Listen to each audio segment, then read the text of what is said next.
നമസ്കാരം, ശ്രീനി ആലക്കോടാണ്. തളിപ്പറമ്പ് പ്രസ് ഫോറത്തിൽ നിന്നാണ്. ഇന്നിവിടെ ഇഫ്താർ മീറ്റ് നടക്കുകയാണ്.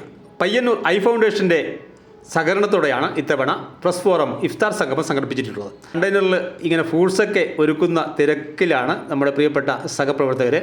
ബിരിയാണിയൊക്കെ ഒരുക്കി വെച്ചിട്ടുണ്ട് കേട്ടോ. അപ്പോൾ ഐ ഫൗണ്ടേഷൻ്റെ MD മുകേഷ് നേരത്തെ തന്നെ എത്തി. അദ്ദേഹവുമായിട്ടൊരു സെൽഫിയൊക്കെ ഞാൻ എടുത്തു. വരുന്നവരെ വരവേൽക്കുന്നതിന് വേണ്ടിയിട്ടുള്ള കഠിന പ്രയത്നത്തിലാണ് സഹപ്രവർത്തകർ. രാഷ്ട്രീയ പാർട്ടി നേതാക്കളും ജനപ്രതിനിധികളും അങ്ങനെ ഈ തളിപ്പറമ്പിലെ പൗരപ്രമുഖരൊക്കെ എത്താൻ തുടങ്ങിയിട്ടുണ്ട്. അധികം താമസിയാതെ ഉദ്ഘാടന ചടങ്ങുകൾ ആരംഭിക്കും. ബഹുമാനായ അഡീഷണൽ SP MB വിനോദ് സാറാണ് ഇത് ഉദ്ഘാടനം ചെയ്യുന്നത്. പ്രസ് ഫോറം ഭാരവാഹികൾ സ്വാഗതം ആശംസിച്ചു. അധ്യക്ഷത വഹിച്ച ഉദ്ഘാടന പ്രസംഗമാണ്. അതിനുശേഷം ഒരുപാട് ആളുകൾ സംസാരിക്കാനുണ്ട്.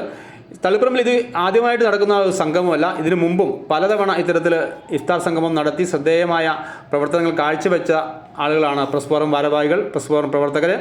അതുകൊണ്ട് തന്നെ എല്ലാ ആളുകളും, നേരത്തെയുള്ള ജനപ്രതിനിധികൾ, ഇപ്പോഴുള്ള ജനപ്രതിനിധികൾ, സമൂഹത്തിൻ്റെ നാനാ തുറകളിൽ പ്രവർത്തിക്കുന്ന ആളുകൾ, പോലീസ് സേനാംഗങ്ങൾ, വനം വകുപ്പ് ഉദ്യോഗസ്ഥർ, എക്സൈസ്, റവന്യൂ വകുപ്പ് ഉദ്യോഗസ്ഥർ, അങ്ങനെ ഒരുപാട് ആളുകൾ ഈ ചടങ്ങിൽ പങ്കെടുക്കാൻ വേണ്ടി ഇവിടെ എത്തിയിട്ടുണ്ട്. അധികം താമസിയാതെ തന്നെ ബാങ്ക് വിളി ഉയരും. അപ്പോൾ നോമ്പ് തുറക്കുള്ള സമയമാകും.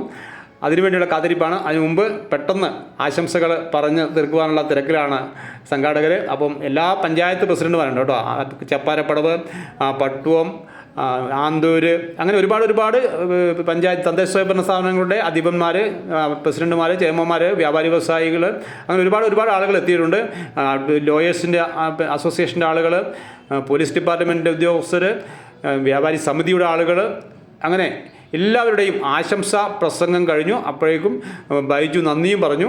ഇനി നോമ്പ് തുറ നടക്കുകയാണ്. എന്തായാലും ഇത്ര ഭംഗിയായി ഈ ഇഫ്താർ സംഗമം നടത്തിയ പ്രസ് ഫോറത്തിന് എല്ലാവിധ ആശംസകളും അർപ്പിച്ചുകൊണ്ട് നിർത്തുന്നു.